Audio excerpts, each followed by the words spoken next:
আসসালামু আলাইকুম। আশা করি সবাই ভালো আছেন। আজকে আমি আপনাদের সাথে কাঁচা আমের রসুনের আচারের রেসিপি শেয়ার করব। এই আচারটা তৈরি হয়ে যাওয়ার পরে ঠান্ডা করে নিয়ে আমি এভাবে বয়মে ভরে নিয়েছি। আর এই আচারটা কিন্তু খিচুড়ি, পোলাও, ভাত বা খালি খেতেও দারুণ লাগে। এখানে এই আচারটা তৈরি করার জন্য আমি দেশি মাঝারি সাইজের এবং আটিটা শক্ত এরকমের আম নিয়েছি এবং আমি এখান থেকে 1200 গ্রাম নিব।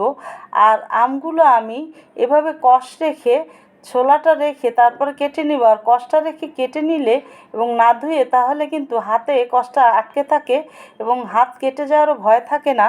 এখন আমি এভাবে মাঝখানটা কেটে একটু কেচে নিব, তাহলে মশলাটা আচারের ভালো ঢুকবে এবং খেতেও ভালো লাগবে। এখন এটা আমি এভাবে কেটে নিয়ে নর্মাল পানিতে 10 মিনিট ভিজিয়ে রেখে 4 বার পানি দিয়ে ধুয়ে নিব। এখানে পাঁচফোড়ন এবং মরিচ আমি 2 মিনিট চুলার একেবারে লো হিটে রেখে টেলে নিয়ে এটা আলাদা আলাদা গুঁড়ো করে সাইডে রেখে দিব। আর আমটা পানি ঝরিয়ে কড়া রোদে আমি 4 ঘন্টা আমের পানিটা একটু শুকিয়ে নেব। এখন চুলায় একটি সসপ্যান দিয়ে মিডিয়াম টু লোতে জালটা রেখে এখানে 1 কাপের থেকে একটু বেশি সরিষার তেল দিয়ে তেলটা গরম হয়ে যাওয়ার পরে আমি এখানে 1.25 কাপ দেশি রসুন খোসাটা ফেলে হালকা একটু থেতো করে গরম হয়ে যাওয়ার পরে তেলের উপরে দিয়ে এখন 1 মিনিট ভেজে নিয়ে এখানে আমি সরিষা লালটা এবং হলুদটা সমান পরিমাণ দিয়ে আধা কাপ বেটে নেওয়া হালকা একটু এখানে দিয়ে দিয়েছি। 1 টেবিল চামচ আমি সাদা লবণ দিয়েছি। 12টা কাঁচামরিচ হালকা একটু বেটে নিয়েছি। 1 টেবিল চামচ আদা পেস্ট, 1.5 টেবিল চামচ রসুন পেস্ট এবং 1 চা চামচ আমি হলুদের গুঁড়ো দিয়ে 3 মিনিটের মতো একটু কষিয়ে নিব। আর হলুদটা দিলে আচারটা কালারটা সুন্দর দেখা যায় এবং ফাঙ্গাসও পড়ে না আচারটাতে। এখন আমি ছাদে শুকিয়ে যে নিয়েছি আমগুলো সেটা তেলটা বের হয়ে যাওয়ার পরে দিয়ে দিব। আমটা শুকিয়ে নিলে রোদে একটু ভালো হয়, তা না হলে রান্নার সময় বেশি পানি বের হয়ে গেলে আমগুলো বেশি গলে যাবে আর সেটা কিন্তু খেতে বেশি একটা ভালো লাগে না।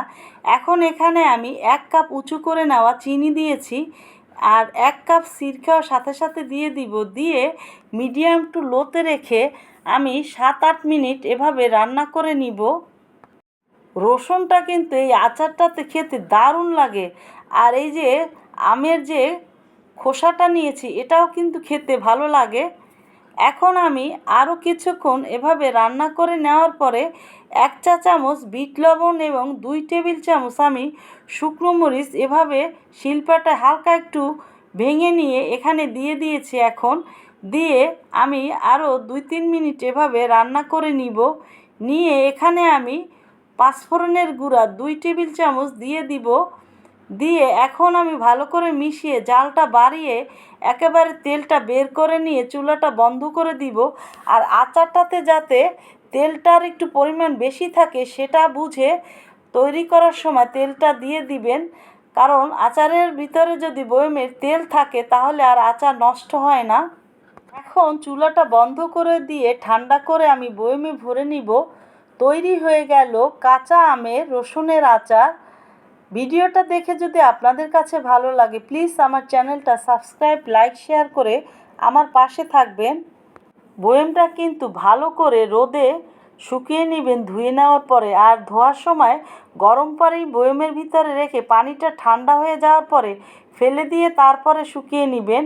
এখন আমি আমগুলো মশলা, তেল এবং আম দিয়ে এভাবে ঠেসে নিচের দিক থেকে এভাবে ভরে নিব যাতে কোনো অংশে ফাঁকা না থাকে।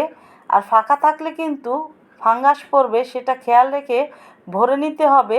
আর পরিবেশনের সময় অবশ্যই শুকনো চামচ ব্যবহার করবেন, ভেজা জিনিস ব্যবহার করবেন না। এখন আমি এভাবে টিস্যু দিয়ে মুছে ঢাকনাটা লাগিয়ে নেব। সবাই ভালো থাকবেন। আল্লাহ হাফেজ।